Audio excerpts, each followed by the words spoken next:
Amanya bamtems SMX representing straight out SMX media webale kubera ngo subscribing ku YouTube channel ya feno nira mwaba subscribing amba wanyo respect mwebale nnyo mwebalire ddala onako lwalelo waneno ku SMX media YouTube channel ngawe tukuwa exclusive news in the entertainment industry ne gospel onako lwalelo nkuletedde the inside story eno story najirabye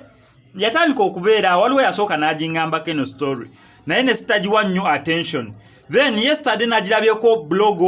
ngaji breakinze ne sitagiwa nnyo attention nyenzo okulaba nga waliwo nera blogger omulala onako olwalero bamuyita Matiti naye nga story n'agikoze nesalawo okudiginga deep inside ndabe ki ekituufu ekiri kweno story kubanga natandika ogiraba last week nga waliwo agi breakinze naye ne sitagiwa nnyo attention naye no inside story gitwala okuva kunze.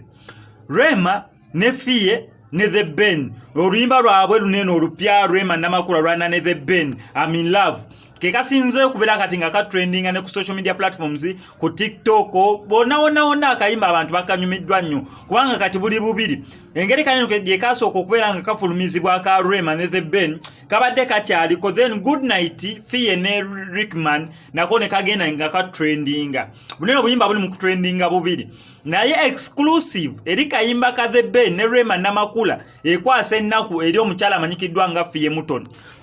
Story eriweti okusinzira ku bantu mbu The Ben onono mujimbi munyarwanda ngawe mtumumanyi akola ko limba ne Shiba abaluyita binkolera so yatandika okujana mu industry ya Uganda nga ayagala okubeera nga ye branding afune ku market oba ne audience ey'abanna Uganda ne kimukolera. Muluvanyuma lokola collab ne Shiba yagenda bulungi nnyo video yali clean ngeri successful buli kimu ne kigendera ddala bulungi nnyo atula wansi ku table ne management ye bagamba twagala kola akayimba ke bayita I'm in love wakola akayimba I'm in love yakakolanga yengo omuntu nga kali single nagamba muyimbi ki omuna Uganda omukyala gwenyinza okubeera nga ngatta mukana akayimba ne kasobola okubeera nga kakola ka trendinga oba nakikuba bulungi nnyo. First choice yasoka musula ku omukyala amanyikiddwa nga Fiye Mutoni ekigambibwa mbu ono The Ben nakwata Fiye Mutoni ne bakola akayimba ka I'm in love ke yakola ne Rema namakula feke tumanyi nabakakola bulungi nnyo ne Fiye Mutoni nga yaka featuringa so nga The Ben featuringa Fiye Mutoni akayimba wekagwa tebaka releasinga bakujja ku market oluvanyuma lokola akayimba ne Fiye Mutoni kyaeka atule mabega bamugamba bampeleleza bamugamba manyi Fiye Mutoni ayinza butajjayo bulungi nnyo kintu ekyo kyoyagala gwo okubeera ng'ojjayo naye wokozesa Rema namakula ate ayinza okubeera nga akikubira ddala n'okusinzira ku ggwe kyosinza okubeera ngo oteebereza ng'agamba ye kati ngasaza mu project ye ne Fiye Mutoni oluyimbo lwe yalina okukola ye ne Fiye Mutoni oba lwe yali akoze ng'alukansolinga nga remix agiddamu ate sijja giyita remake ngaddamu remake ne Rema namakula ng'ayimba ebigambo Fiye Mutoni bye yali yayimba mu luyimbo olwasooka kubanga oluyimba lwo lwasigala lwera mu maloboozi ge gakyuka mwana wattu ng'ateekawo Rema namakula mu kuteekawo Rema namakula suubira ekintu ne kikolera ddala bulungi okusinziza ye ku kye yali asuubira nga bashootinga ne video webamala okubeera nga bashootinga video ng'akayimba bakareleasinga webamala okubeera nga bareleasinga akayimba nga bannayuganda akayimba bakatijjisa kati ayi wavudde obuzibu exclusive wejjira Fiye Mutoni agenzo olaba nga akayimba kafuuse ensonga kijjukire no project yagitulamu mu kusooka lwakuba ye teyafuluma kati kyendi waneeno mu Glooza Fiye kyabika agenzo okulanga akayimba kafuuse ensonga naye nno nange mmanyi okwasa amawedda njasama bikyamu akayimba bakayita This is love not I'm in love oba kigambo lwaki oda kinzigira kyayika ndi mukwano akayimba bakayita This is love not I'm in love Rema namakula akana ne The Ben bakayita This is love so Fiye Mutoni ndoza agenzo okulanga project ye hitinze ate nga kigambibwa mbu Fiye yateekamu ddala sente eziwererako ddala okubeera nga robbing eno project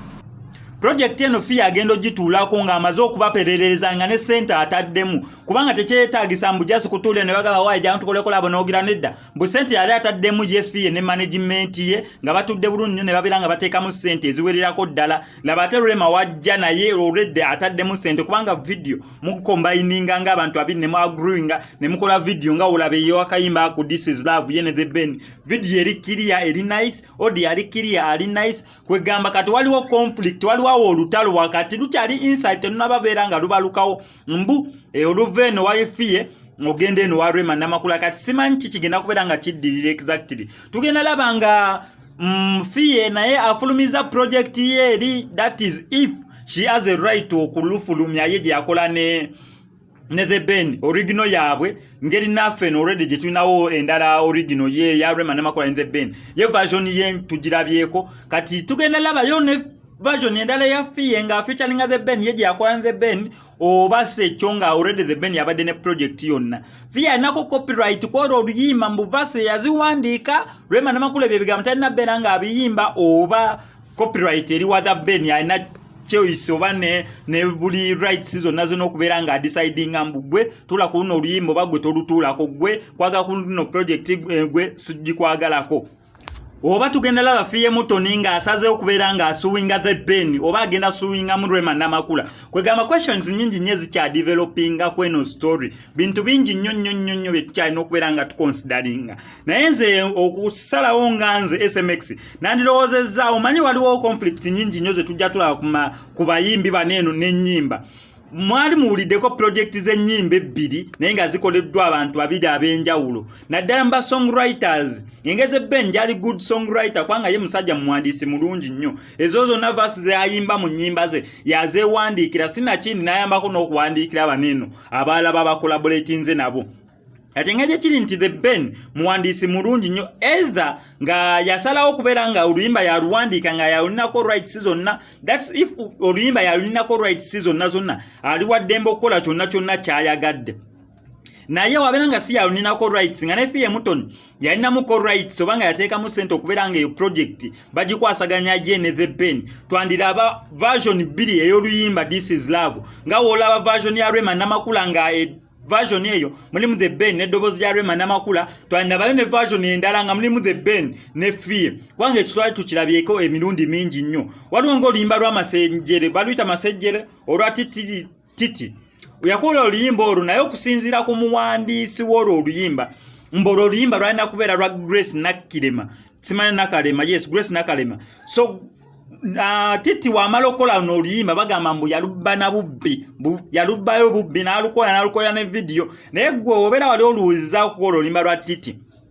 wamala okuyitawo emyezi almost lwamayitako n'emyezi egiwerako ddala lwayitako ndowooza emyezi nga 7 oba 8 oba n'omwaka gwawera twagenda olaba ne Grace Nakalema naye afulumiza oluyimba lwe lumu lwakuba ye yakyusaamu kintu kimu kyokka yakyusaamu title olwa Lady Titi baluyita masejjere olwono Grace Nakalema lwo nga baluyita niigiina eŋŋoma y'emu ebigambo byebimu naye just oluyimba engeri gye baalukaanira buli omu n'asalawo ofulumya version y'oluyimba ye gyawulira mbu yes eno ye yange kubanga agenda olaba ng'otajjamalako ku lebunkana naye mukyala mukulu yewe ekitiibwa ayogeddeko kyayogedde kiganye kyeyasalawo naye kwe kubeera ng'afulumya version y'olwo oluyimba naye ye just yakyusaamu bukyusa kagambo katini nnyo oli we yagambiranga masejjere ono ye ng'agamba saawa yakuniigiina oli yagamba nga saawa y'amasejjere so twandikirabako waneeno ne Fiye Mutoni naye